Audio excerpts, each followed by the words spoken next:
गौतम बुद्ध के समय में वैशाली राज्य में एक प्रसिद्ध वेश्या रहती थी जिसका नाम आम्रपाली था। वह बहुत सुंदर थी और उसे नगर वधू घोषित किया गया था, यानी पूरे शहर की पत्नी। आम्रपाली इतनी सुंदर थी कि उसके महल के द्वार पर सदा सोने के रथ खड़े रहते थे। यहां तक कि महान राजाओं को भी उससे मिलने के लिए इंतजार करना पड़ता था। वह केवल एक वेश्या थी, लेकिन वह इतनी अमीर हो गई थी कि वह राज्य खरीद सकती थी। आम्रपाली का शरीर जितना सुंदर था, उससे कहीं अधिक सुंदर उसकी आत्मा थी, जो सच्चे प्यार के लिए तरसती थी।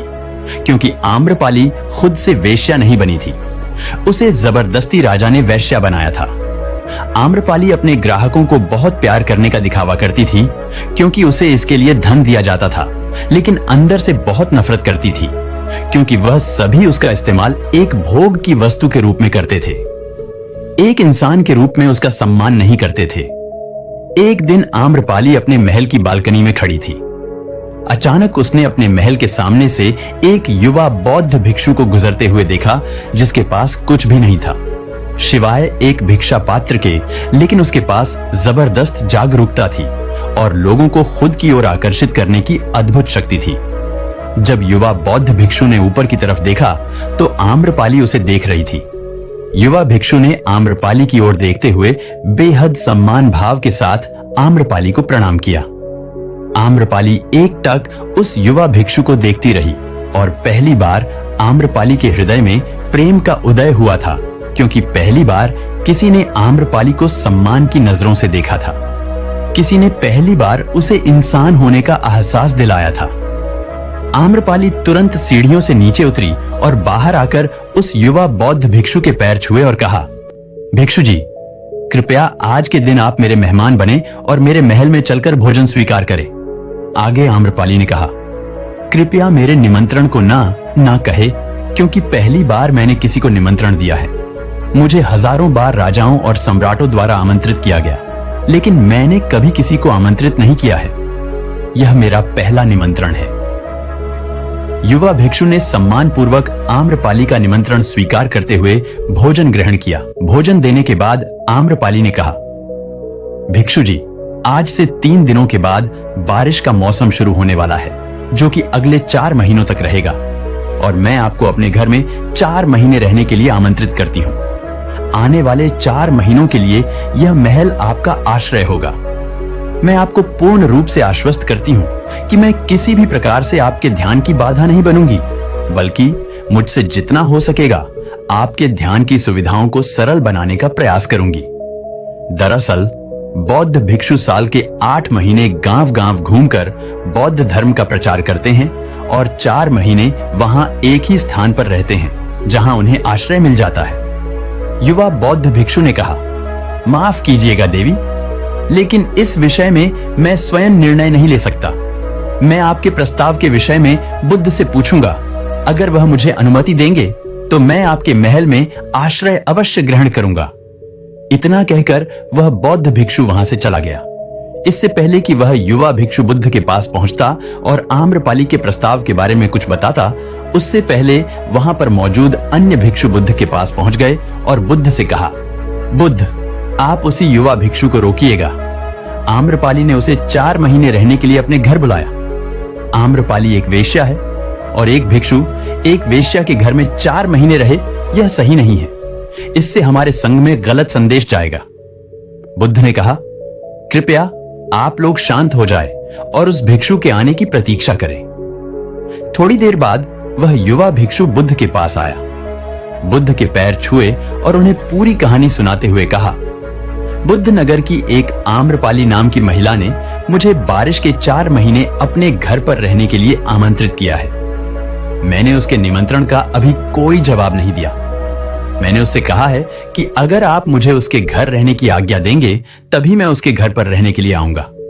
अतः बुद्ध, आप जो कहेंगे मैं वही करूंगा। उस युवा भिक्षु ने आम्रपाली के विषय में वेश्या शब्द का प्रयोग न करते हुए केवल महिला शब्द का प्रयोग किया। बुद्ध ने उस युवा भिक्षु की आंखों में देखा और कहा, तुम रह सकते हो। तभी अचानक बूढ़ा भिक्षु खड़ा हुआ और बोला कि बुद्ध, यह सही नहीं है। यह युवा भिक्षु एक सच्चाई छुपा रहा है। इसका कहना है कि एक आम्रपाली नाम की महिला ने अपने घर पर रहने के लिए आमंत्रित किया है, लेकिन वह एक महिला नहीं है, वह एक वेश्या है। बुद्ध ने कहा, मैं जानता हूं, और क्योंकि इसने वेश्या शब्द का प्रयोग नहीं किया, इसका अर्थ है इसके मन में उसके लिए सम्मान का भाव है, इसलिए मैं इसको वहां रहने की अनुमति दे रहा हूं। वहां मौजूद हजारों भिक्षुओं को विश्वास नहीं हो रहा था कि बुद्ध ने एक युवा भिक्षु को एक वैश्या के घर में रहने की अनुमति दे दी है। अगले 3 दिनों के बाद वह युवा भिक्षु आम्रपाली के घर रहने के लिए चला गया। उसके जाते ही वहां पर उपस्थित अन्य भिक्षु उसके विषय में तरह तरह की बातें बनाने लगे। बुद्ध ने सभी को शांत करते हुए कहा, मुझे मेरे भिक्षु पर विश्वास है। मैंने उसकी आंखों में देखा है कि उसके भीतर तनिक भी भोग की इच्छा नहीं थी। अगर उस भिक्षु का ध्यान गहरा रहा है तो आम्रपाली के हृदय को परिवर्तित कर देगा, और अगर भिक्षु का ध्यान गहरा नहीं है तो आम्रपाली अपने शारीरिक आकर्षण से भिक्षु को परिवर्तित कर देगी। ये एक प्रश्न है, ध्यान और शारीरिक आकर्षण के मध्य, जिसका उत्तर हमें 4 माह के बाद मिलेगा। बुद्ध की बात सुनकर वहां उपस्थित भिक्षुओं ने कहा कि बुद्ध उस युवा भिक्षु पर बहुत अधिक भरोसा करके अनावश्यक जोखिम उठा रहे हैं। वो भिक्षु युवा हैं और आम्रपाली बहुत सुंदर है। समय प्रारंभ हुआ, वर्षा ऋतु गई, 4 माह बीते और वह युवा भिक्षु वापस आया। उसने बुद्ध के पैर छुए और उसे युवा भिक्षु के पीछे आम्रपाली भी आई।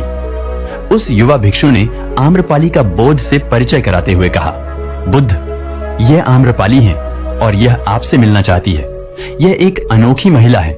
यह न केवल सुंदर है, बल्कि इनकी आत्मा उतनी ही शुद्ध है जितनी आप कल्पना कर सकते हैं। आम्रपाली ने बुद्ध के पैर छुए और कहा, मैं पहली बार देखने भर से इस युवा भिक्षु से प्रेम करने लगी थी, इसलिए मैंने इस युवा भिक्षु को अपने सौंदर्य से कई बार आकर्षित करने का प्रयास किया, लेकिन मैं पूर्ण रूप से असफल रही। इसके बजाय इस युवा भिक्षु ने मुझे ध्यान के प्रति जागरूक किया और यह एहसास कराया कि वास्तविक जीवन भोग नहीं, अपितु ध्यान है।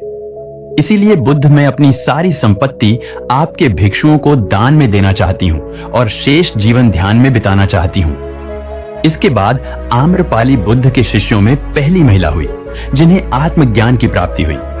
बुद्ध ने अपने पंथ के सभी शिष्यों से कहा, यदि तुम वेश्याओं की संगति से डरते हो तो उस डर का उस वेश्या से कोई लेना देना नहीं है, बल्कि वह डर तुम्हारे मन की उपज है, क्योंकि तुमने अपनी कामुकता को दबा दिया है और कामुक ऊर्जा को दबाया नहीं जा सकता।